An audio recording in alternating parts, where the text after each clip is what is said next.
God have mercy upon us. If you are looking for trouble, I will give it to you. Kuna kiongozi mkuu. Mimi bwana mfanya biashara bwana natembeza viwanja. No. Na ununua mafriji.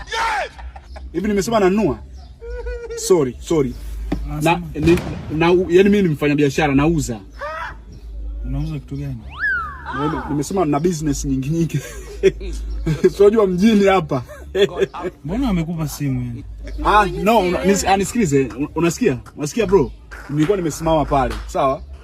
Usiona muonekano nini nimependeza na nini. Sasa nikaa nimemwona sister hapa nikajua nahitaji mambo ya mavazi. Simawafahamu Elswaikiki. Wale wanakuwa wanauza vitu vingi, nguo za kike, za watoto, za watu wazima.